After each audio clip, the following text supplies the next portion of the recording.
vous êtes sur RTL. 15h, 16h, Flavie Flament sur RTL. On est fait pour s'entendre.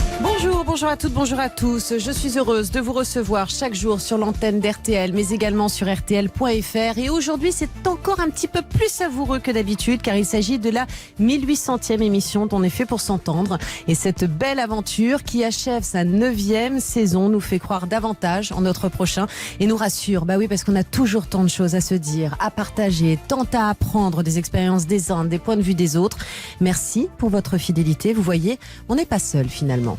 15h, 16h, Flavie Flament sur RTL. Si je reviens au Vietnam aujourd'hui, à 23 ans, c'est bien pour en finir doucement avec ce visage de mes 16 ans. J'écris et je voyage pour lui répondre. Ce n'est pas seulement pour moi, mais aussi pour l'histoire d'une famille qui ne peut se construire davantage sur des crevasses et des fractures, comme toutes les histoires de toutes les familles, écrit notre invité Lynn Papin. De quoi sommes-nous faits? Nos ancêtres vivent-ils en nous et leur passé coule-t-il dans nos veines? Faut-il connaître l'histoire de ses aïeux pour se connaître soi-même? On va en parler avec elle, mais également en compagnie de Cécile Guéret. Bonjour Cécile Guéret, bienvenue sur RTL. Bonjour. Merci d'être avec nous. Vous êtes thérapeute gestalt, créatrice d'un blog La Psy Buissonnière. On a le sentiment, quand on va justement sur les traces du passé, d'emprunter presque un chemin buissonnier. Certains nous expliquent, comme Talou, malgré le fait d'avoir passé beaucoup de temps auprès de mes grands-parents, j'ai l'impression de ne pas les connaître vraiment. Oui, c'est vrai. Alors c'est ce que dit Talou, ce que vous venez de dire à l'instant, c'est très juste. C'est-à-dire qu'à la fois, c'est comme s'il y avait ce besoin de connaître, de comprendre, et en même temps, on se confronte nécessairement au fait qu'on ne peut jamais vraiment connaître, qu'on ne peut jamais vraiment tout comprendre, que la transparence absolue sur le passé n'est pas possible. Mais finalement, c'est pas si grave parce que c'est ce que nous on fait de ce passé, de cette histoire. Comment on se l'approprie pour nous, pour notre propre histoire et pour notre avenir. Qu'est-ce qu'on va en faire pour les jours et les années à venir? Alors, celle qui nous a donné envie de faire cette émission, c'est vous, Lynn Papin. Bonjour Lynn. Bonjour. Merci d'avoir accepté notre invitation. Lynn, vous êtes l'auteur d'un très beau livre, Les Oses des filles, aux éditions Stock, qui raconte votre voyage. Un voyage que vous avez initié, un voyage qui était nécessaire pour vous. Oui, c'est un livre que j'ai écrit pour essayer de comprendre qui était ma mère et qui était ma grand-mère, parce qu'effectivement on a l'habitude de dire c'est ma mère, ma grand-mère, comme avec un possessif, comme si c'était les nôtres, mais finalement on ne sait pas qui elles sont et quelle était leur enfance. Donc j'ai entrepris un voyage où je suis revenue au Vietnam, donc le pays de ma mère qui est vietnamienne, dans un petit village où elle a grandi dans les rizières, pour essayer de savoir d'où je venais finalement. Donc c'était remonter la filiation maternelle pour, à travers l'histoire de ma grand-mère et de ma mère, comprendre au fond qui j'étais, pour peut-être mieux le vivre. Et ce qui est intéressant, c'est que, en fait, moi j'ai le sentiment à la lecture de votre livre que ce voyage a été nécessaire, Lynn. C'est-à-dire que ce passé, en fait, il tambourinait quelque part à la porte de votre esprit, à la porte de votre cœur, à la porte de votre santé aussi. Hein. C'est un passé qui était obsédant. Il y avait un côté fantomatique dans ce passé. C'est ça. Ce voyage, en fait, était nécessaire parce que, en gros, toute l'histoire de l'écriture de ce livre commence à la photo d'une petite fille qui a donc 15 ans et qui a arrêté de se nourrir et qui est donc très maigre au point qu'elle est hospitalisée, donc elle est anorexique. Et au début de ce livre, je me demande pourquoi cette petite fille a décidé d'arrêter de se nourrir, pourquoi est-ce qu'une enfant en était au point de se laisser mourir. Et en fait, naturellement, le chemin qui s'est ouvert devant moi, c'était le chemin de ma mère et de ma grand-mère, en fait, de cette filiation maternelle et de ce qu'elles m'ont transmis. De mémoire invisible, j'ai envie de dire, parce que voilà, c'est des choses qu'on n'a pas vécues. Donc moi, ma grand-mère est née en temps de guerre, ma mère a passé son enfance aussi en temps de guerre, et moi je suis née en temps de paix. Mais pour autant, il est possible qu'on ressente en fait des choses que nous transmettent nos parents. Est-ce qu'on a le passé de nos parents en héritage, Cécile Guéret? Oui, tout à fait. Et d'ailleurs, en préparant l'émission, je suis retombée sur une conférence passionnante que je pourrais vous donner le lien pour le mettre sur le Twitter ou le Facebook, d'Isabelle Mansuy, qui est neurogénéticienne à l'université de Zurich. Et elle explique bien, elle démontre bien comme les mécanismes épigénétiques, comment les traumatismes se transmettent d'une génération à une autre. Et ça, c'est tout à fait documenté, c'est scientifique, donc c'est tout à fait prouvé. C'est absolument fascinant à voir. Mais ce qu'il y a de très intéressant, je trouve, dans cette conférence aussi, c'est qu'on parle bien d'épigénétique. C'est-à-dire que ce n'est pas un déterminisme. C'est-à-dire que c'est modelé par l'environnement, c'est modelé aussi, c'est réversible, enfin, c'est modelé par ce qu'on en fait nous, en fait. Donc, c'est pas forcément pas une fatalité, quoi. Exactement. Voilà. Et on le retrouve dans certains messages, dont je me ferai l'écho dans un instant, parce que certains, effectivement, ont le sentiment que l'histoire se répète, et puis qu'on ne peut pas casser ce maillon. Enfin, je trouve, à un moment donné, il faut casser un truc pour que, justement, le scénario ne se reproduise pas indéfiniment. Peut-être que l'écriture aussi permet de se réapproprier l'histoire et de redevenir en fait acteur et le personnage principal de son histoire pour justement casser ce maillon, comme vous dites. Ce que nous expliquait effectivement Boris Cyrulnik la dernière fois qu'il est venu dans notre émission. On va se retrouver dans un instant. Vous l'avez compris, nous sommes ensemble jusqu'à 16h sur l'antenne d'RTL. En direct, nous allons appeler Damien. Il va justement partager un petit bout de son passé avec nous sur cette antenne. À tout de suite. Flavie Flamand, On est fait pour s'entendre. RTL. Sur RTL, mais également sur RTL.fr. Nos invités dans ce studio sont Line Papin. Line, elle a écrit un livre qui est marquant, que l'on n'oublie pas, aux éditions Stock, Les os des filles, qui raconte son voyage au Vietnam, mais son voyage aussi dans le passé de ces femmes qui auront marqué votre famille, votre mère et votre grand-mère. À vos côtés, Cécile Guéret, thérapeute Gestalt, et en ligne Damien, si vous le voulez bien. On va accueillir Damien parce que c'est une émission où on partage nos expériences, nos points de vue, et vous allez nous éclairer sur votre propre chemin. Bonjour Damien. Bonjour Flavie. Soyez le bienvenu sur RTL, merci d'être avec nous. Alors un jour vous avez décidé de vous tourner vers le passé, vous aussi. Pourquoi est-ce que vous l'avez fait ? Vous en aviez besoin ? Alors ça s'est fait un peu par hasard. D'abord on veut savoir un petit peu. Bon, moi j'ai eu la chance de bien connaître mes grands-parents et mes arrière-grands-parents. Donc on entend des petits fragments de choses en fait quand on est enfant, on ne fait pas très attention et puis ça revient dans la mémoire et on veut savoir un petit peu plus, on cherche et puis après on se laisse porter au jeu et on arrive à des générations et des générations, etc. Vous nous avez parlé de vos grands-parents et arrière-grands-parents et de ces fragments de vie qu'ils voulaient bien vous confier. Vous trouvez pas, enfin moi je me suis vraiment souvent interrogée sur ce sujet, que on manque de questions vis-à-vis du passé, c'est-à-dire qu'il y a un âge qui nous pousse à nous retourner, mais tant qu'on peut le faire, on pose pas ces questions-là. Voilà, c'est ça, c'est ce qu'on dit tout le temps. Alors on part avec tout un tas de questions, de questions qu'on pose pas, et finalement après on cherche les réponses, mais les personnes sont plus là pour en parler. Alors on essaye de trouver des petits morceaux, et puis après on se prend au jeu finalement. Et puis quand on est marié, alors on veut aussi savoir pour les enfants, on veut connaître aussi le côté opposé aussi pour eux, et puis finalement on est mordu quoi. Est-ce que vous vous sentiez habité par ce passé qui n'était pas forcément le vôtre, mais qui était celui de votre famille ? Absolument. Absolument. Par quels aspects ? Oui. Alors on a l'impression que ça fait un petit peu partie de nous, quoi. C'est ce qui nous a construit inconsciemment. Je veux dire, on a des petites choses qu'on retrouve aussi après dans les ancêtres, etc. Et puis finalement on se dit que ça nous aide aussi à avancer, parce que on se dit que nous aussi, finalement, sans le savoir, on laisse une trace. C'est vrai. On laisse une trace, on laisse quelque chose, et les enfants, quelle image on laissera lorsque nous, on sera plus là. Qu'est-ce que vous avez trouvé dans ce passé ? Vous aviez besoin de réponses, notamment au sujet d'une grand-mère. Oui, alors moi, j'ai bien connu ma grand-mère, mais qui en parlait très peu, qui a été déportée, en fait, pendant la Seconde Guerre mondiale. Elle était très jeune, et pourtant, oui, parce que je suis originaire de Moselle en fait, et donc les Mosellans, donc les malgré nous, comme on les appelait, les patriotes résistants à l'occupation, ont vécu des moments un peu pénibles. Alors voilà, j'ai voulu aller sur ces traces et connaître un petit peu ce qui s'est passé, et puis voilà. Qu'est-ce que vous avez découvert que vous voudriez bien partager avec nous ? Qu'est-ce que vous avez retenu justement, j'ai essayé d'aller chercher différents endroits en fait où ils ont été déportés. J'ai pu avoir la carte de PRO de ma grand-mère, avec les dates et les lieux de déportation, ce qui a fait qu'après avec le net on peut aller chercher des traces et des choses comme ça. Et on reprend après les traces de caractère, les petites choses qu'on pouvait trouver étranges quand on était petit, comme le de manquer ou la petite gourmandise, des choses comme ça. On se dit que finalement il y avait un sens à tout ça. Donc ça vous apporte des explications sur des faits qui vous ont pas forcément marqué, mais en tout cas qui pouvaient peut-être poser question.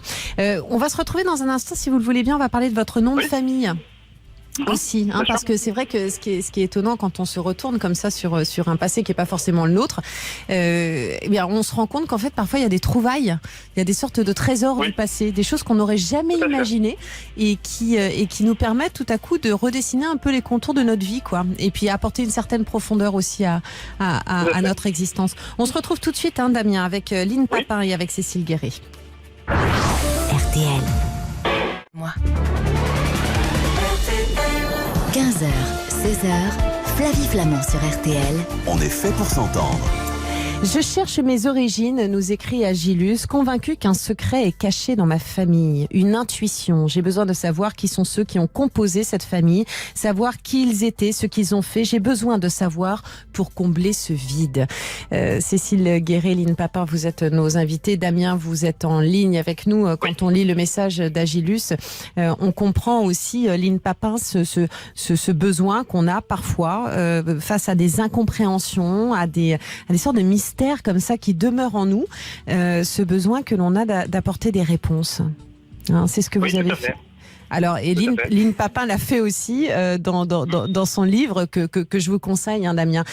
Aujourd'hui, vous vous sentez, Lynn Papin, remplie de ce passé. Est-ce que vous aviez Oui, un je vide pense. au fond de vous?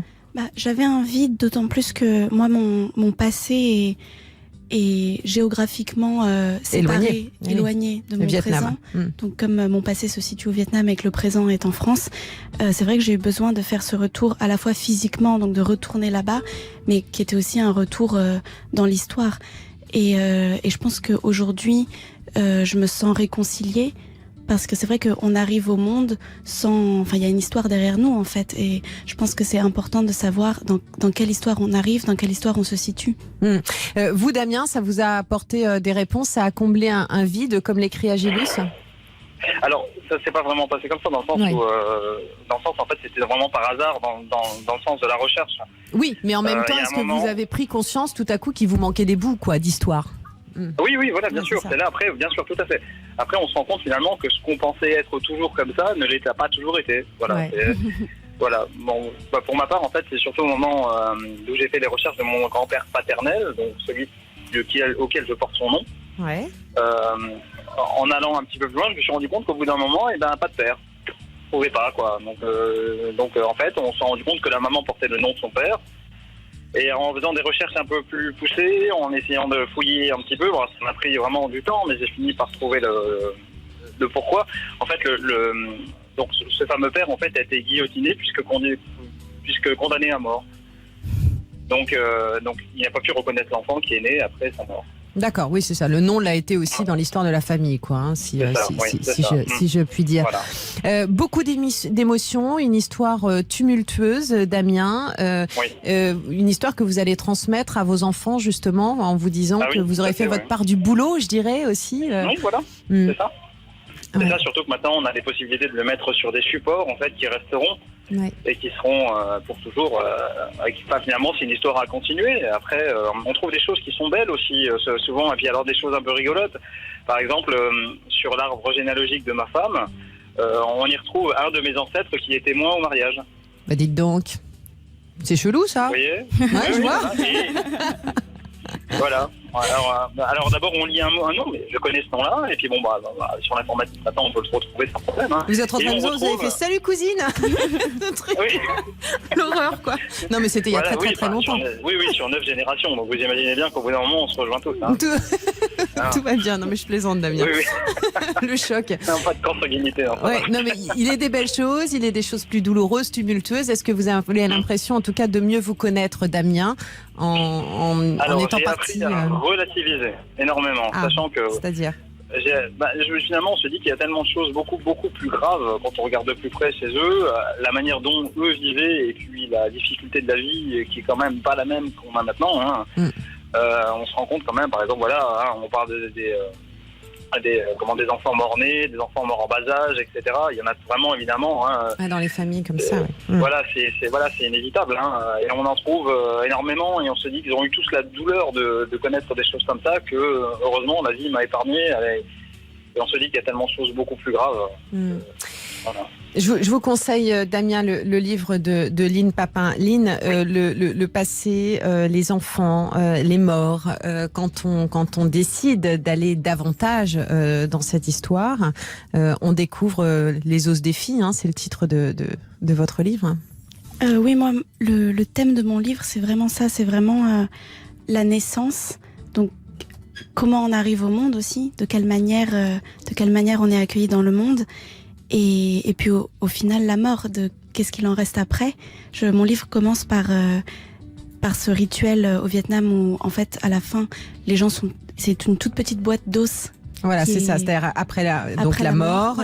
Voilà, il n'y a pas de cercueil comme on peut en avoir chez nous. Il y a juste une petite boîte avec les ossements. Et en fait, cette image m'avait frappée parce que je me suis dit, effectivement, à l'issue de tout ça, on termine comme un petit tas d'os. Et mon titre, c'est un jeu de mots sur les os des femmes, donc perdre les os, naître au monde. Et puis ce qu'il en reste à la fin. Et je me suis dit que c'était important afin de savoir ce qu'on avait envie de faire de sa vie, c'était important de savoir d'où l'on venait pour peut-être mieux gérer la suite. Bah oui, c'est ça, mieux gérer la suite. Dans toutes les histoires de famille, Cécile Guéret, il y a des morts, il y a des enfances fauchées, il y a des traumatismes. Est-ce qu'ils sont en nous ? D'une façon inconsciente, mais... En tout cas, je peux imaginer que certaines personnes, on peut entendre ça en thérapie, ont l'impression effectivement d'un fantôme familial, de quelque chose dont ils portent la dette. C'est ce que nous explique Agilus dans son message. Un sacrifice qu'ils font au nom de quelqu'un d'autre, enfin quelque chose qui ne leur appartient pas et qui porte au nom de quelqu'un d'autre. Ce que je trouve très intéressant dans la démarche d'aller regarder dans son passé, c'est qu'on devient acteur. C'est-à-dire qu'en fait, on n'est plus le dépositaire passif d'une histoire. Je veux dire, qu'elle soit réelle ou pas, elle peut tout à fait être réelle, et puis on peut tout à fait se rendre compte en faisant des recherches que non, qu'il y a quelque chose de plus important auquel on n'avait pas pensé, mais presque finalement c'est le chemin qu'on fait dans ces recherches-là, on redevient acteur. Effectivement, c'est ce que vous disiez, Lynn, à l'instant, c'est aussi comment on se réapproprie notre histoire et qu'est-ce qu'on en fait pour la suite, pour le devenir. Et ce que je trouve aussi très intéressant dans ce que vous dites, Lynn, et dans ce que disait Damien dans son témoignage, c'est aussi comme la grande histoire nous modèle, comme on est aussi tous le fruit de cette grande histoire. Donc je crois que c'est connaître l'histoire de notre famille, mais c'est aussi connaître l'histoire avec un grand H, qui est faite effectivement au Vietnam, de guerre, de la colonisation, de la décolonisation, de la guerre, qui est faite en Moselle effectivement des malgré nous, de cette alternance entre l'Allemagne, la France, de ces combats-là. Et tout ça, en fait, évidemment, ça nous modèle. Mais ça nous modèle. On croit que l'histoire, c'est les livres d'histoire. Et que ça nous semble très loin de nous quand on lit les livres d'histoire. Mais c'est aussi ce que disait Damien, comment ça imprègne les corps, ou ce que vous dites sur les rituels au Vietnam. C'est-à-dire que c'est aussi comment est-ce que les femmes accouchent, par exemple, pendant la guerre, comment est-ce qu'on se nourrit. Tout ça, ça imprègne les corps, et donc ça crée quelque chose pour nous. On se retrouve dans un instant. Damien, on vous embrasse. Merci en tout cas de nous avoir éclairé de la sorte, et puis restez à notre écoute. À bientôt sur RTL. Merci. Salut Damien. Flavie Flamand sur RTL. On est fait pour s'entendre. Ah là là, c'est un très beau sujet que l'on aborde. On était en train de se le dire avec Cécile Guéret et Lynn Papin. Revenir sur les traces de notre passé. On va revenir aussi sur ce message que vous nous avez laissé, Agilus. Agilus qui nous parle de chercher ses origines. Je suis convaincue qu'un secret est caché dans ma famille, une intuition. Cécile Guéret, est-ce qu'à un moment donné... il ne faut pas effectivement écouter cette intuition ? Est-ce que le passé ne vient pas vraiment tambouriner à la porte et nous envoyer des messages qui peuvent à un moment donné sûrement éclairer notre présent ? Oui, c'est sûr que si ça fait souffrance, que ce soit psychiquement ou même dans le corps, quand ça fait souffrance, faut pas rester seul avec ça. C'est indispensable de pouvoir se faire accompagner dans la recherche. Alors ça peut prendre différentes formes, la forme d'une thérapie classique, avec laquelle on peut élaborer, en tout cas regarder ce qui peut se passer dans le passé ou comment ce passé se rappelle à nous dans le présent. Il y a aussi tout le courant de la psychogénéalogie qui est très intéressant. Et il y a aussi un courant peut-être un petit peu plus mystérieux, un petit peu plus mystique, étonnant, voilà, qui est celui des constellations familiales. C'est vraiment étonnant, les constellations familiales. Racontez pour ceux qui nous écoutent. Parce que, en fait, ça part de cette idée-là, ça part de l'idée qu'on porte parfois des dettes, qu'on porte parfois qu'on se sacrifie pour quelqu'un de notre passé, en tout cas qu'il y a quelque chose dans notre vie qui nous empêche et qui ne nous appartient pas. Et l'idée, c'est avec d'autres participants, ça se pratique en groupe, de faire comme un psychodrame où on remet en place les éléments de notre passé, de notre famille, mais ça peut être sur des générations avant. Rejoue une pièce de théâtre. On rejoue, voilà. Et on voit ce qu'il advient. Et on voit comment on vit les choses et ce qui advient. Ce qui est très intéressant dans les constellations familiales, quand elles sont faites par quelqu'un de sérieux, évidemment, comme toutes les thérapies, c'est toujours le cas. Ce que je trouve vraiment très intéressant, c'est comment, effectivement, on le sent dans le corps. C'est vraiment comme c'est incarné, comme c'est quelque chose, comme on peut sentir les tremblements, on peut sentir le froid, on peut sentir l'aversion, la nausée. C'est une aventure. C'est une aventure. Et c'est vraiment, quand c'est bien fait, c'est vraiment très, très intéressant.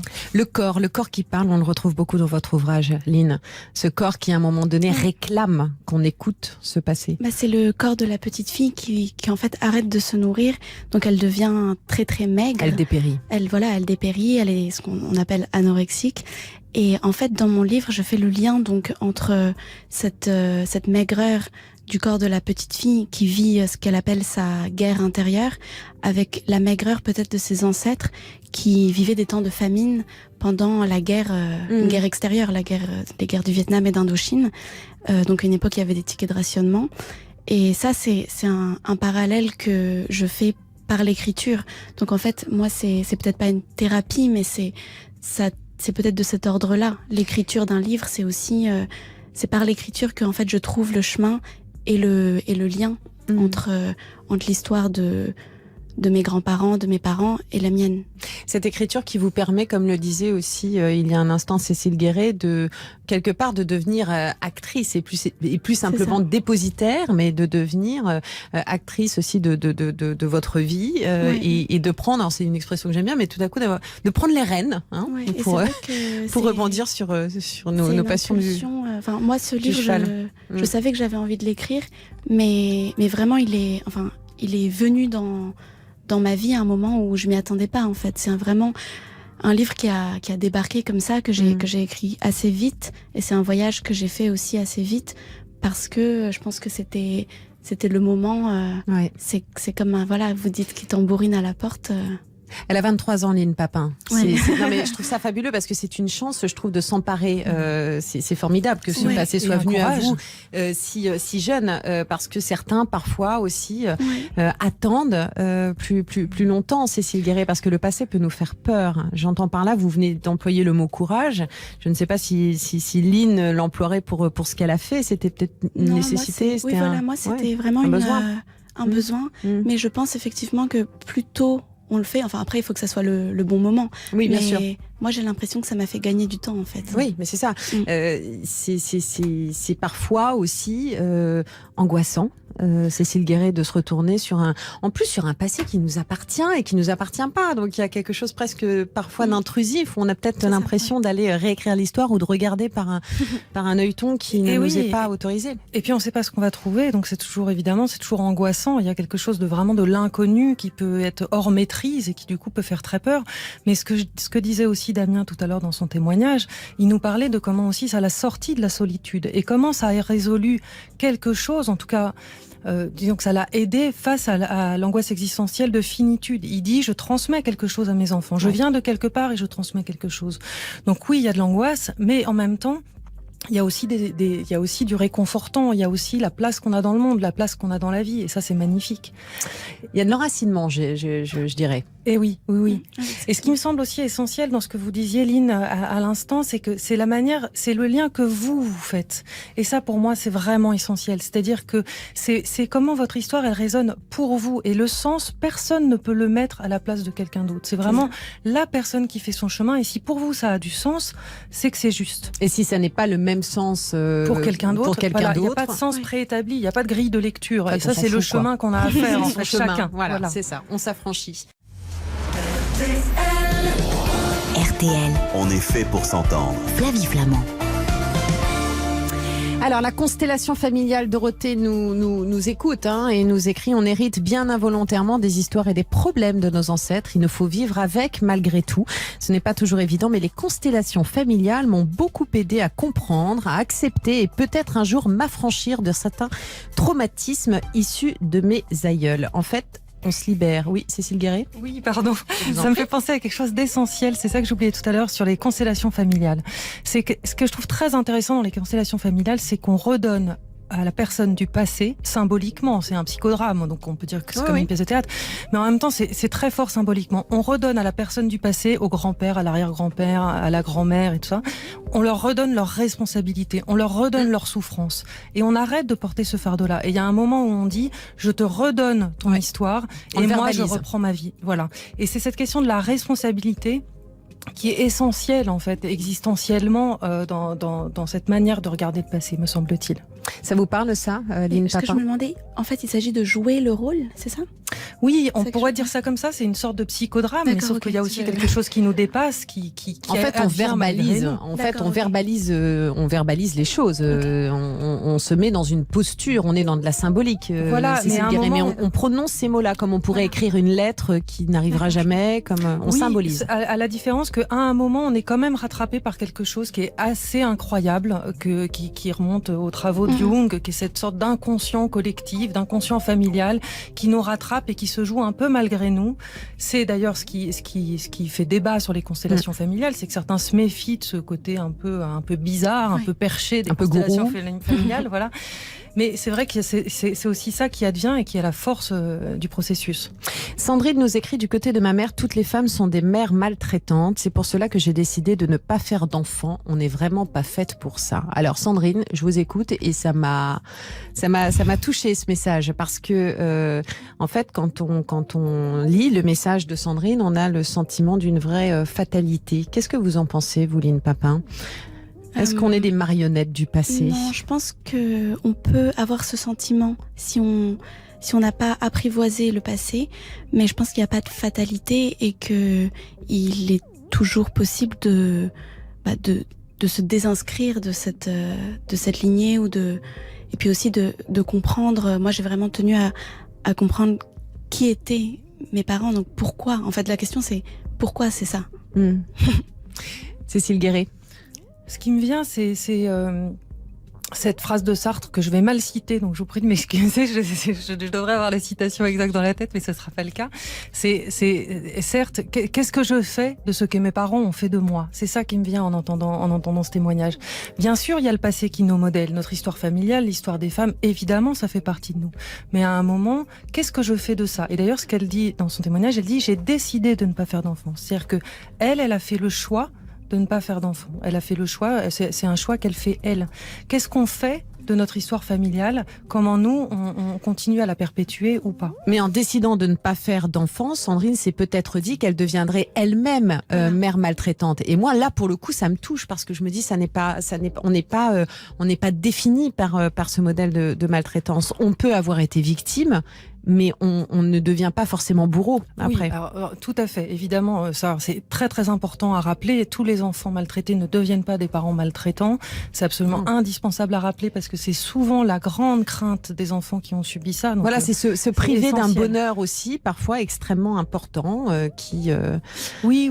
Et puis, la différence peut-être par rapport aux femmes de sa famille, c'est qu'elle le voit. Peut-être les femmes de sa famille n'avaient pas vu cette maltraitance. Oui, et je pense que la conscience finalement de tout ça permet de ne pas reproduire des schémas et de casser ce fameux maillon. Vous vouliez dire quelque chose ? Finalement, c'est un choix qu'elle fait pour le casser. Oui. Enfin, c'est carrément pour en finir avec Exactement. la fatalité. Oui, une sorte de malédiction familiale, et c'est vrai que c'est ça qui est touchant. Mon frère s'est plongé dans notre arbre généalogique, l'obligeant à creuser auprès de nombreux membres de notre famille. Il y a beaucoup de similitudes et de schémas qui se sont reproduits. C'est impressionnant, nous écrit Gilles. Nous écrit Loïc, pardon. Gilles nous écrit: j'ai déjà vu une psychogénéalogiste. C'est impressionnant, ces choses qui se répètent de génération en génération. présentation est Pascal. Je vis la vie de ma grand-mère maternelle et c'est dingue. Comme beaucoup d'actes se répètent, j'espère que ma fin sera différente de la sienne. Alors, on va revenir sur votre message, Pascal, parce que c'est vrai que c'est hyper touchant. Ce sera dans un instant avec vous, Cécile Guéret, parce que vous levez le doigt comme en classe. Voilà, comme à l'école. Jean-Paul Sartre a écrit « L'important n'est pas ce que l'on a fait de moi, mais ce que je fais moi-même de ce que l'on a fait de moi. » Merci. Voilà. On se retrouve tout de suite sur RTL. Flavie Flamand sur RTL. Jusqu'à 16h, Flavie Flamand sur RTL. On est fait pour s'entendre. Alors, on poursuit nos échanges, notre conversation avec vous, Lynn Papin, Les os des filles. C'est un livre chez Stock que vous pourrez retrouver et qu'il vous faut lire cet été.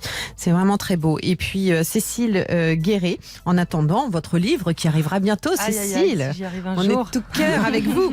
Qu'est-ce qu'on peut dire à Pascal qui nous explique qu'elle vit la vie de sa grand-mère ? Oui, c'est vraiment ce concept de répétition, c'est quelque chose que je trouve très frappant en thérapie parce qu'on entend énormément. Soit la répétition des personnes de notre famille, de l'arbre généalogique, soit la répétition de notre vie, par exemple de la petite enfance qu'on peut constater. Certaines personnes disent ça, la répétition dans les histoires amoureuses, je répète tout le temps la même histoire et tout ça. Je pense que, en tout cas, moi, j'aimerais être très prudente avec ce concept de répétition parce que il y a certainement de la répétition. Mais il n'y a jamais que de la répétition. Il y a toujours de la nouveauté. Et ce que je trouve, ce qui peut être intéressant, c'est de regarder ce qu'il y a de différent. Il y a forcément même un tout petit truc, une toute petite chose. Il y a forcément quelque chose qu'elle fait différemment de sa grand-mère. Ou dans son histoire qui est différent de sa grand-mère. Parce que ce que vous nous expliquez, c'est qu'on peut s'enfermer finalement et presque être dans une reproduction de schémas inconscientes, mais dont on est responsable soi. Exactement. C'est-à-dire que si on se place que dans la répétition, même si elle peut exister, je la nie pas, mais si on ne se place que du côté de la répétition, quelle est ma liberté à faire ma vie ? Alors, dans ce cas-là, autant rester au lit toute la journée. Voilà, il y a aucune... C'est-à-dire que je peux pas changer les choses, je suis dans un fatalisme, j'ai aucune liberté, je peux pas créer, il y a aucune créativité, aucune nouveauté possible. D'autant qu'elle nous parle de la fin de sa grand-mère, la mort de sa grand-mère, en espérant que la sienne sera différente. C'est-à-dire que j'imagine en plus que cette fin de vie a été compliquée ou douloureuse par certains aspects. Et en l'occurrence, il faut effectivement, pour bien vivre, se libérer de cette épée de Damoclès comme ça, dont on est quasiment certain qu'elle va nous tomber sur le coin de la figure. Qu'est-ce que ça vous inspire, Lynn Papin, cette répétition ? Ça peut être vraiment vertigineux, quoi. Enfin, c'est vrai que je pense le passé est utile pour le présent, mais aussi pour construire l'avenir. Il s'agit pas de rester dans le passé, parce que sinon on n'avance pas. Donc c'est vrai que il y a une phrase qui dit que on est au monde, mais il faut aussi se construire sa naissance, en fait.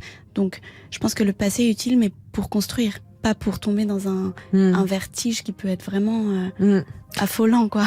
L'emprisonnement du passé. Et oui, et quand on se tourne quand on se détourne du passé, qu'on se tourne sur le présent et sur l'avenir, tout est possible. Oui. Et ça, c'est formidable.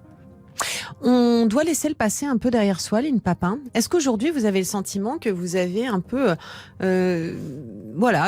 laissé une partie de votre histoire, de votre passé au Vietnam ? Vous savez que ça y est, mais ça ne vous poursuit pas comme ça pouvait vous poursuivre à un moment ? Oui, tout à fait, parce que c'est vrai que ça m'a vraiment poursuivi et que j'ai dû, en fait, je me suis sentie obligée de retourner sur cette histoire pour la comprendre et en quelque sorte pour en finir avec cette histoire, même si on n'en finit jamais parce qu'elle fait partie de nous. Donc j'imagine qu'il y aura d'autres retours au Vietnam, j'imagine qu'à des moments de ma vie, le passé va revenir, mais en attendant, effectivement, là pour l'instant, je me tourne plutôt vers l'avenir et le fait d'avoir compris cette histoire me permet de retourner à une page blanche, en fait.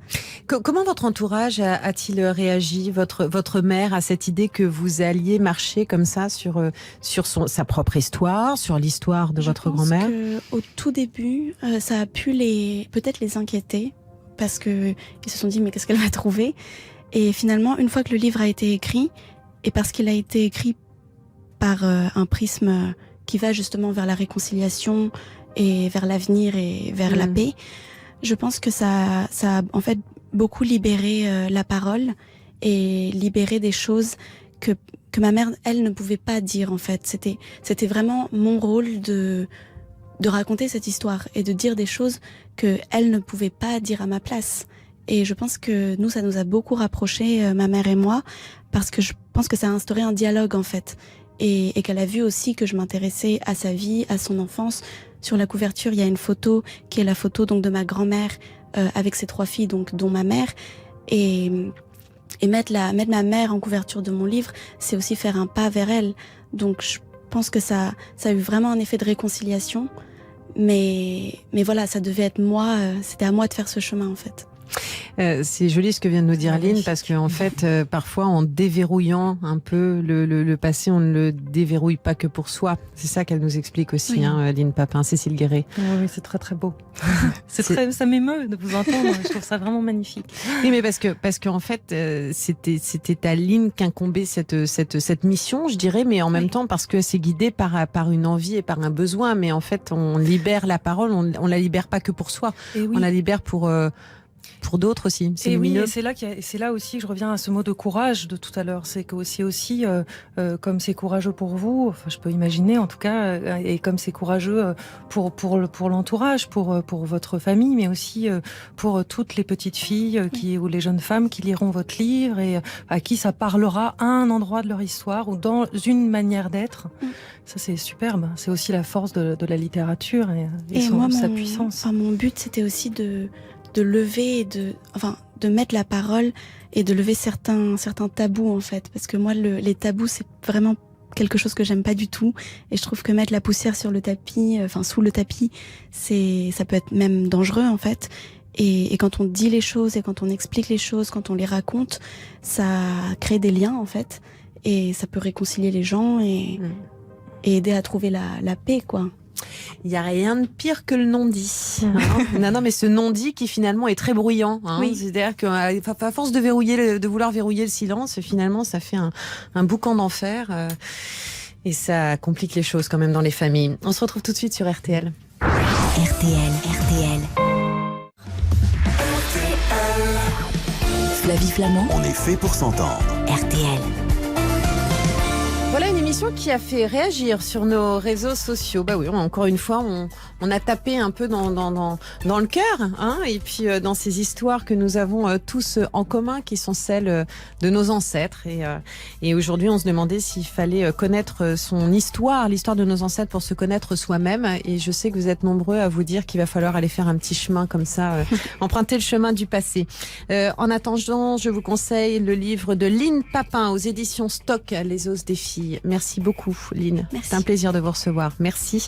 Et plein de bonnes choses pour vous, votre écriture et tout le reste. Merci, Cécile Guéret. Merci beaucoup. À la prochaine. On attend le livre avec impatience. Et en attendant, on peut retrouver votre blog La Psy Buissonnière. Merci. À la prochaine.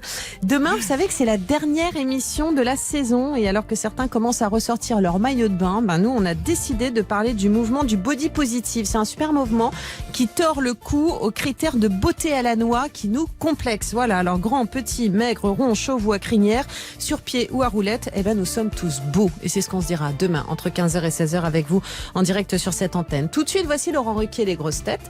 Moi, je vous embrasse. Portez-vous bien. À demain. Vous écoutez RTL et il est 16h.